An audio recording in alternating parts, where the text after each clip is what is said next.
we're going to be talking about foreclosure consulting. That is how you can help people who are facing foreclosure, how you can help them, help yourself, and help somebody else, possibly a third party, creating the win-win-win. And y'all know I love the triple win. Okay. The reason that this is so effective is because when done ethically, foreclosure consulting allows you to help people out of a bad situation while building wealth for yourself. So I'm so excited. Oh, wait. That rhymes. Building wealth for yourself. Okay. That doesn't really go anywhere for me because it's just part of the process, but it is important to me that so many of us have big hearts and we want to make a difference in the world. And we sometimes feel like the only way we can make a difference is at our own expense. And I like to say we can make a difference at our own profit. We're profiting, they're profiting, everybody's profiting, win, win, win. All right. So we're going to be talking about foreclosure consulting. Our agenda for today, we're going to talk about some upcoming events. Y'all, I have been a little bit remiss on my upcoming Juneteenth conference, but I need your help to fill this room, y'all. I'm so excited for the conference. We're going to talk a little bit about that. We're going to talk about Foreclosure Consulting 101, and then I'm going to give you an opportunity to dig deeper because let's be real. There is no way I can possibly give you years of experience with foreclosure consulting in just 1 hour, maybe 90 minutes if people ask questions, right? I'm not going to be able to pour all of that into you today. And not everybody who comes to a one-on-one class wants to dig deeper like that. So we're going to keep this at the wave tops. We're going to hit the high points. But if you want to dig deeper, I've got an opportunity coming up for you. Not this Saturday, because my big boy, my young man, will be home from college. But next Saturday, we're going to be doing a workshop in the morning. You can jump in there, learn this stuff, and then we can, if you really, really resonate with it, we're going to even have opportunities for you to dig even deeper with getting the contracts, getting the paperwork, all the things you need to be successful. All right. So I'm excited. I hope you're excited too. All right. So we're going to talk today about foreclosure consulting. By way of announcements, if you are in the greater Stephenville area, I do want you to join us for our domino toppling party on the last day of school, which is Thursday, the 22nd. So school gets out for my little guy, gets out at about 1:20, and our party starts at 2. We're going to have pizza, we're going to have games, we're going to have domino toppling, and this facility we're going to be in, the Chillaxin Inn, it has all kinds of free play video games, air hockey, all the good stuff. So you want to be there. All right. The next announcement that I want to make is that our Juneteenth Legacy Authors Portal is open. I do realize that the deadline is this week, right? So the deadline is, I do believe, the 18th to give me your writing. So if you don't already have something written, this is probably not for you this year. But listen, a lot of us already have something written. We've got something that's been on our heart that we want to contribute. We've accomplished something, and we've just never felt like we had a venue to get that out to the world. This is your opportunity to join in our Voices of Legacy anthology so that you will be able to be a participant in this historic anthology. I know it's last minute. I know it's my fault it's last minute. I dragged the timelines out as long as I possibly could, but we do have, if we want it published by Juneteenth, we do need to have your manuscript next week. And so it can be as short as a little quick blurb. They can be as long as a 2,000-word chapter. And here's a cool thing. Listen, I know when people talk about anthologies, they want to charge you thousands of dollars to be in one. Well, we have a great deal for you. How do you like free? Huh? How would you like to tell your story? Get in our anthology absolutely free. Yes, you can do a quick story absolutely free. Now, if you have more details like me, or you're more verbose like me, or you like to write and talk more like me, yes, you are going to have a little bit of fee. But go now to juneteenthauthor.com and you will be able to find this portal that will take you to all the details of how you can participate. Okay. We also have the Juneteenth Legacy Speakers Portal. I will admit up front that I do need to update a few things on this because last year we let the speakers also submit into the anthology, and it just caused a lot of confusion. So if you see anything in there about the book, you either better hurry up and get that in or ignore it, because we split it out this year, okay? And so I'm so excited for Juneteenth, y'all. Now, if you're in Stephenville and you're in Erath, or you're in rural Texas and you're wondering why I care so much about it, you're going to have to go to last week and watch the training we did after the training. So we did our main Thursday night training, and then after that training, I gave an author's update, and I talked to you about why I'm so passionate about honoring the legacy of Juneteenth and what it means, whether or not it's a holiday, right? Like, we've been doing this since before it was a holiday. I understand they want to take it away and not have it be a holiday. That makes no difference to me. What matters to me is the what happened on Juneteenth and how that still reverberates in our culture today, and what we can do about it to rise above. Okay, so in any event, I shouldn't say it doesn't matter to me. It does matter to me. But you know what? Every time somebody gives you something, they always got their hand taking something behind their back. And so you just want to be careful about that. Okay, I'm going to stop digging that hole even deeper, and I'm going to get to my next announcement. Okay. I am not. This is hilarious. I am not making. I want to assure you, I have not made this mistake again. I don't know how many of you remember from last year. Like, I put the swag boxes out there and made them free, and it was like, and I guess everybody's bing bing bing free radar went off, because they came in and was like, "Yep, I'm getting my free $40 box." Okay. Anywho. All right. So we did not make that mistake again, but you can participate in the conference, and you can join us live in Fort Worth. We are going to kick off in the morning with Opal's Walk for Freedom, commemorating her walks that she did from town to town to lobby for Juneteenth to become a holiday.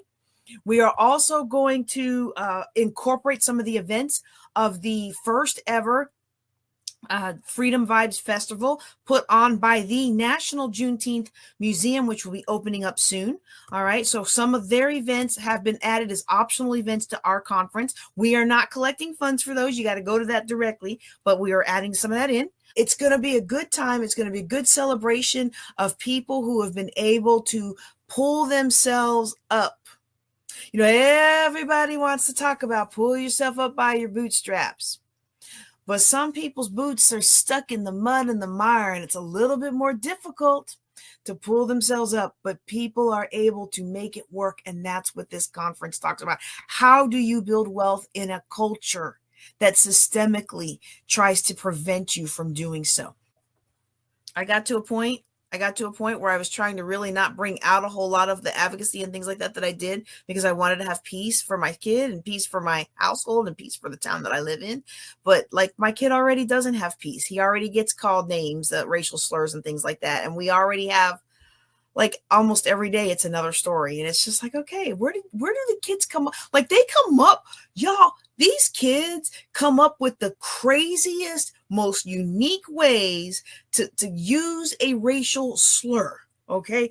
But at least it's not like Louisiana, when my oldest was in private school and he came home singing a song about the KKK. And I was like, do you even know what you're singing? And he said, no, this is just something all the kids at school are singing. And I was like, do you know what the KKK is? Y'all, there are two moments that I felt like a failure as a Black parent. Is when my sixth grader at the time did not know what the KKK was.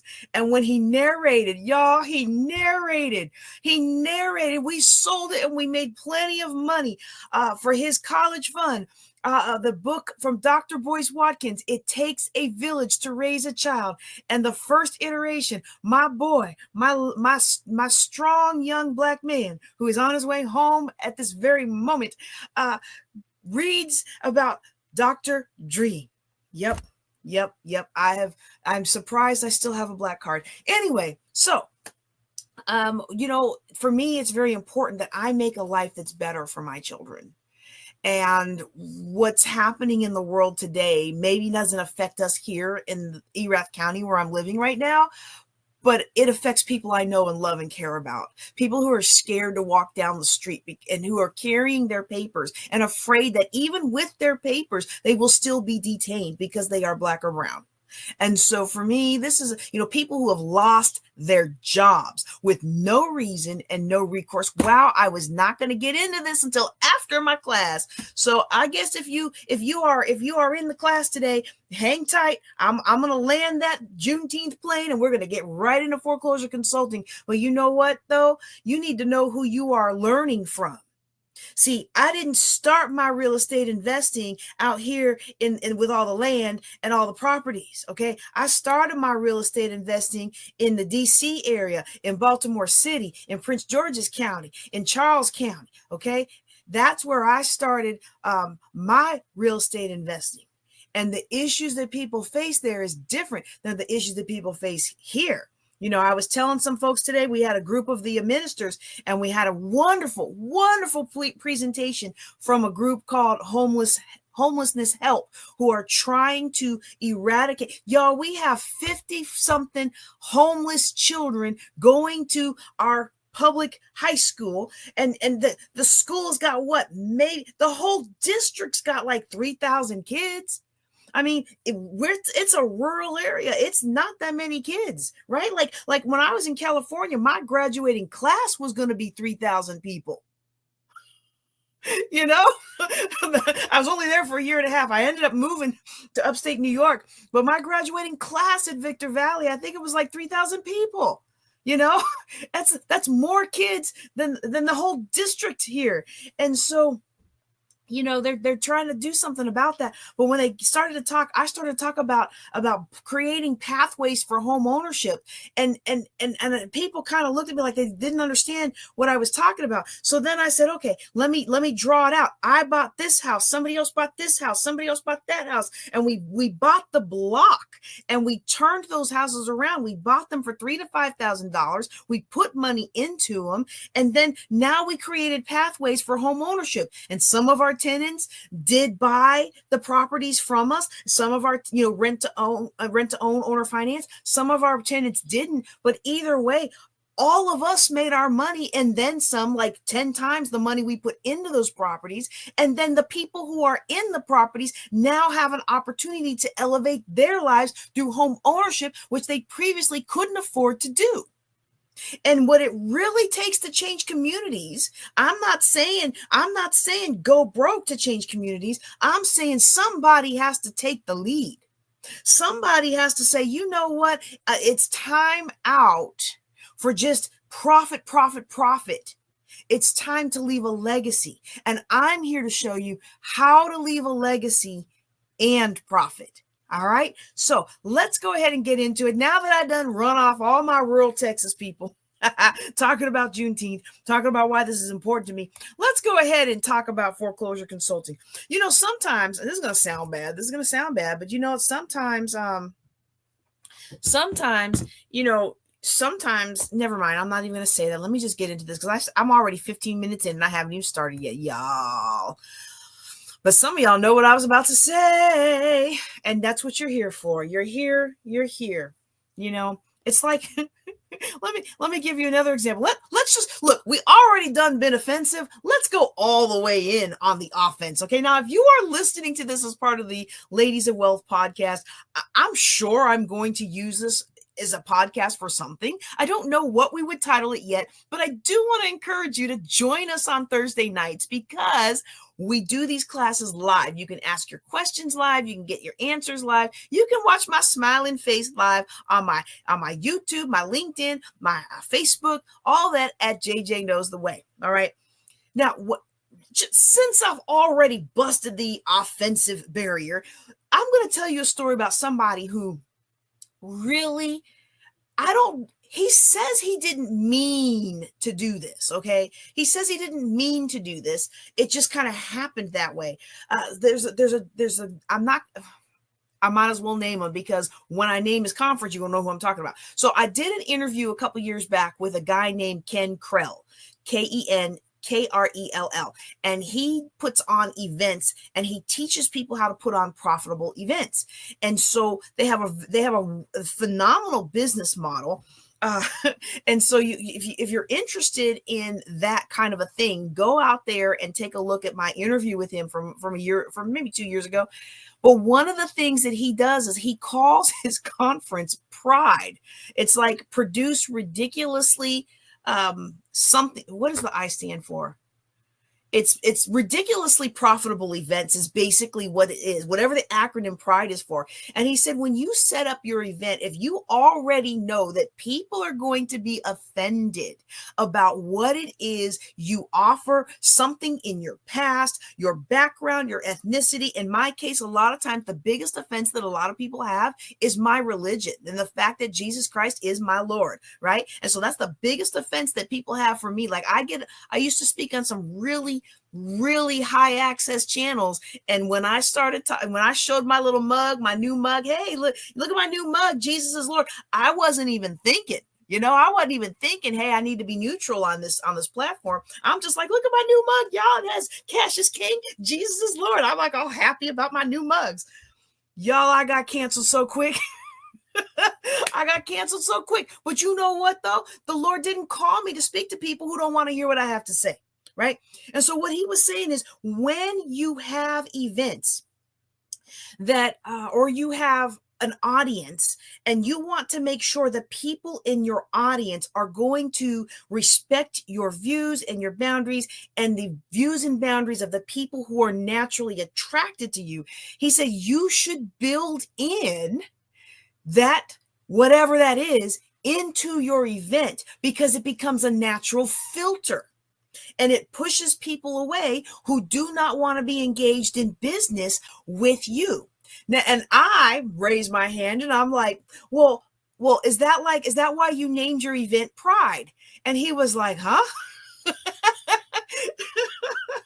I was like, is that why you named your event Pride? Because a lot of the people that were involved, I mean, I came for the business acumen, okay? But I noticed a lot of the people who participated in the conference, helped run the conference, were LGBTQ, and so, it was just like one of those, like, is this why you named your event Pride? And for him, it was the pride with the lion and everything. And he was like, no, that's not it at all. And I was like, well, it certainly does that. So if you have an event or if you have something that you want to do and you keep getting people that aren't a good fit, it's a good idea to then take a look at what you're doing and see if there are some ways you can build in some of those qualifiers. Okay. So I did not mean to do that when I started this off with Juneteenth. I just wanted to have the announcement out there. But since it happened, and I might as well continue on that business lesson. And then I'm going to talk about once I get enough to make a podcast on this topic, which is about 5 more minutes, then I'm going to go into foreclosure consulting. All right. But since we're on the topic, we need to understand. We need to understand that people are going to be offended. Somebody is going to be offended at you no matter what you do or what you try to not do. People are offended at you if you do. People are offended at you if you don't. If you push forward and you speak up and you wave the banner, then you are too brazen and you are too loudmouth and you are too critical. But if you say nothing, well, then now you're a yes man or a yes woman and you're just passive. Like, you cannot win for losing. So if the hierarchy of humanity, or at least the hierarchy of American culture, is set up to make you feel like no matter what you do, you cannot win, then please, sir, please, ma'am, don't worry about offending people. Now, the Bible does say the person who wins souls must be wise, okay? But I beg you to think about what wise means. Wise does not mean we don't ever speak up. Jesus himself overturned the money changers' tables in the temple because they had turned God's house into a den of thieves. If Jesus had been there like, well, I don't like this, I'm just going to pray for them. Lord, you see what they're doing. Lord, do something about it. Like, if that's what Jesus modeled for us, If that's what Jesus modeled for us, then I could understand. But you know what? Not only did Jesus not model that for us, but also you might note, if you are a student of the Bible, that the very person who tended to act brashly without thinking sometimes was the very person that Jesus said he was going to build, that you are the rock, I'm going to build my church upon, this doctrine that you have just revealed, because the Spirit revealed it to you. And in some churches, they look at Peter as the rock, and our church teaches that it's the doctrine that Jesus is Lord. But still, Peter was a pivotal key leader in the foundation of the church. You know who wasn't a pivotal key leader in the foundation of the church? Somebody you haven't heard of because they never took a stand for nothing. They were too afraid. People who were too afraid of being offensive, people who were too afraid to stand up, people who were too afraid to voice what the Lord had given them to say, those people aren't even in the Bible. The Bible does not say, and the Lord blessed so-and-so, so-and-so, so-and-so, so-and-so, so-and-so, because they had so much faith that they kept their mouth shut, played small, and didn't rock the boat. That is not what the Bible says. In fact, if I go through the list, y'all, I'm not going to start preaching here today because y'all came for a real estate class, and we're going to get to the real estate class. And if you're listening onto the podcast, I'm going to do that real estate class on the next podcast. But my Bible, when it goes through the faith worthies were not people who played small. They weren't people who kept their mouth shut because you are going to get mad at them and you're not going to invite them to the fellowship anymore. Now, did some of them have some issues? Like, did Abraham lie because he didn't want them to know Sarah was his wife? They were afraid he was going to be killed so they could take Sarah. So he lied and said that she was his sister. And then of course he gets chastised for it. The Lord chastises, but then he walks away with so much wealth. I guess the next time it happens, he's like, well, it worked the first time, and the Lord had mercy the first time. I would not advocate that, okay? But listen, people who are successful move out. People who are successful understand that we have to take risks. And sometimes that risk is opening your mouth and being willing to offend, or opening your mouth and being willing to challenge, or opening up your mouth and being willing to be bold about what's on your heart when everybody else is trying to pretend that everything is okay. Some of us have been called to higher heights in the Lord and in community service and in our businesses, which our businesses, honestly, if you stop and think about it, there's a great book. Oh, no, I don't have it with me. I do have it in my Kindle. The Richest Man in Babylon. Doing well in business, for many of us, is our Father's business. Because when we do well in business, we impact communities, we impact the world, we impact ourselves, we impact our families, we impact the church. If all of God's people were broke, there wouldn't be anybody who had the Holy Ghost to give to the Lord. I want you to hear me when I say this. Yes, there are seasons of lack. Yes, there are seasons of struggle. Yes, there are seasons of humility and humbling ourselves. Like every day we should be humbling. We should be taking our talents and humbling ourselves before the Lord. However, that does not mean that everybody who believes in the Lord should be broke. Because somebody's got to pay for the building fund. Somebody's got to fund the ministry. Somebody's got to buy the soup that we feed to the hungry. And yes, the word says that the wealth of the wicked is laid up for the righteous, but the Bible also gives a blueprint for the wealthy on how to give their wealth and what to do with it and how to be wealthy and still stay saved. And in my book, the good book, my favorite book, all these different translations behind me, if the Lord put it in his book and gave us a blueprint, then that tells me somebody's got to have wealth. And it might as well be you, and it might as well be me. All right? So I don't want you to be afraid to offend today. Okay? I don't want you to be afraid today. And I believe, look, I'm going to do like Paul did. There were certain places in the Bible where Paul says, this is not the Lord speaking. This is me speaking, but I got the Holy Ghost. So I think this is good for you. This is not the Lord. I'm not walking in a prophetic word right now. I'm just telling you as one person who loves the Lord to another. I do believe I do believe that it's time for you to take your place amongst the financial leadership of God's kingdom. It's time for you to build that business. It's time for you to step out on that faith. It's time for you to write that book. It's time for you to produce that course. It's time for you to take up the banner and go forward in whatever it is that God has called you to do. And if it steps on some people's toes, so be it. If it offends some people, so be it. If the Lord told you to say it, say it. If the Lord told you to pray it, pray it. If the Lord told you to sing it, sing it. If the Lord told you go sit down next to somebody and don't say anything, go sit down next to somebody and don't say anything. Now, y'all know that's hard for me. Because I just want to say something, right? But there's been so many times where I've seen somebody, like when we used to have the church in the mall, and I would just walk around the mall, and there'd be so many times where I would see somebody sitting down, and the Lord would tell me, just go sit next to him. Just go sit next to him. And then he would do all the work. He would do all the ministering. He would do all the.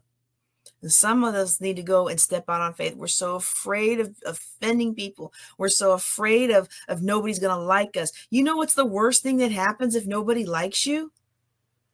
They don't like you. You go find other people. Okay?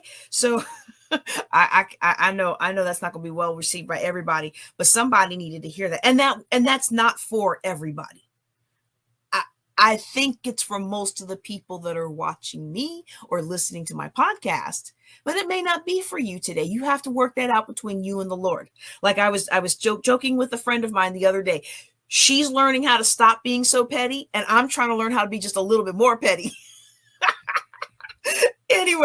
Anyway, okay. I think we've wrapped up that topic pretty well. If you are listening to me on the podcast, again, Ladies of Wealth podcast, make sure you join us Thursday nights. And the next podcast that you hear, the next one's going to be on real estate investing. I hope that you will enjoy that and that you will participate in our real estate investing. But for now, let me go ahead and sign off on that part, and we'll get into our next class.